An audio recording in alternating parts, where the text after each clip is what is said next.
Singapore में भारतीय प्रवासी समुदाय के साथ एक विशेष संवाद कार्यक्रम का आयोजन किया गया, जिसमें भारतीय मूल के नागरिकों, पेशेवरों, उद्यमियों और छात्रों ने उत्साहपूर्वक भाग लिया। कार्यक्रम का उद्देश्य भारत और सिंगापुर के बीच मजबूत होते संबंधों को रेखांकित करना तथा प्रवासी भारतीयों के योगदान की सराहना करना था। संवाद के दौरान वक्ताओं ने भारत की तेज आर्थिक प्रगति, स्टार्टअप इकोसिस्टम, डिजिटल क्रांति और वैश्विक मंच पर बढ़ती भूमिका पर प्रकाश डाला। प्रवासी भारतीयों ने भी अपने अनुभव साझा किए और दोनों देशों के बीच व्यापार, शिक्षा, तकनीक और सांस्कृतिक सहयोग को और सुदृढ़ करने पर चर्चा की। भारत से सुदूर सिंगापुर में भारतीय समुदाय के साथ आज के समारोह में बहनों और भाइयों का इस उत्साह के लिए हृदय से अभिनंदन करता हूं और भारतीय समुदाय इतनी दूर रह करके भी अपनी मातृभूमि के प्रति जो लगाव रखता है, हम सबको भी भारत के विकास के लिए अपनी मातृभूमि के प्रति कुछ कर गुजरने के लिए वह एक नया उत्साह पैदा करता है। मैं सचमुच आपके इस उत्साह के लिए आप सभी का हृदय से अभिनंदन करता हूं, आपका स्वागत करता हूं।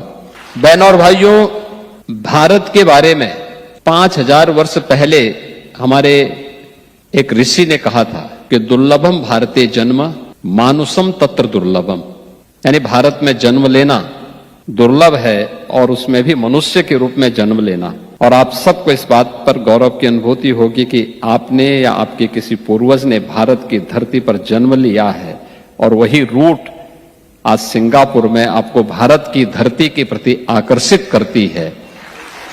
सचमुच ये हर भारतीय के लिए गौरव का विषय होना चाहिए।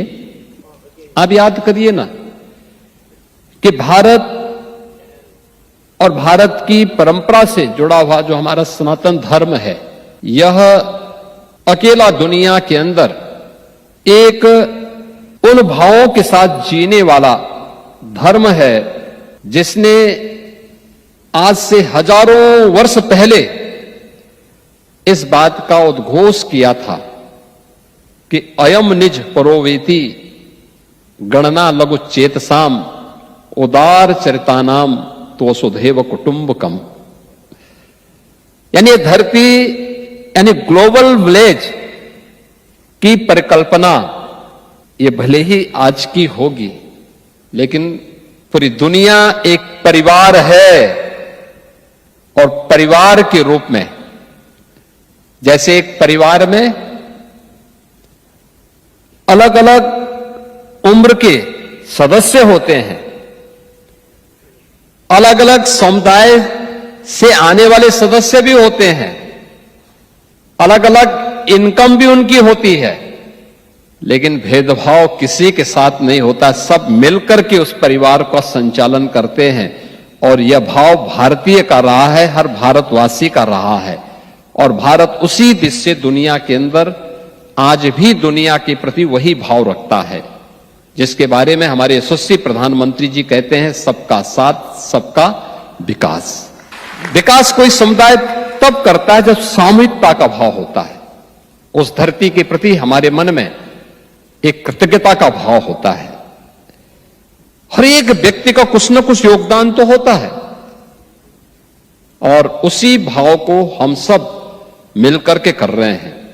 आज हम सबको इस बात पर गौरव की अनुभूति होती है कि नया भारत आज दुनिया के अंदर अपनी ताकत दिखा रहा है। नए भारत पर हर भारतवासी को गौरव की अनुभूति होनी चाहिए और वो नया भारत जो बहुत शीघ्र दुनिया की तीसरी बड़ी अर्थव्यवस्था के रूप में अपने आप को स्थापित करेगा। प्रधानमंत्री मोदी जी के विजनरी लीडरशिप में भारत आज दुनिया की तीसरी बड़ी अर्थव्यवस्था के रूप में स्थापित हो रहा है, वर्ल्ड क्लास इंफ्रास्ट्रक्चर के साथ। आज भारत ने प्रत्येक क्षेत्र में एक नई ऊंचाइयां प्राप्त की हैं। आज भारत गर्व के साथ कहता है कि भारत अब एक भारत भी है और श्रेष्ठ भारत की भी अपनी यात्रा को लेकर के आगे बढ़ रहा है।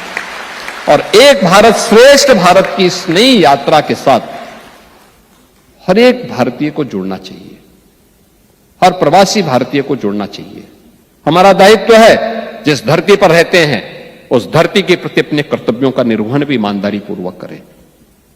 कोई हम पर उंगली न उठाए, हमें शक की निगाहों से न देखे, लेकिन साथ ही साथ जिस मातृभूमि के साथ हमारी पूर्वजों का संबंध है उसके प्रति भी अपने कर्तव्यों का निर्वहन करने के लिए सदैव डट करके हम कार्य करेंगे तो सचमुच एक नई प्रेरणा प्राप्त होगी।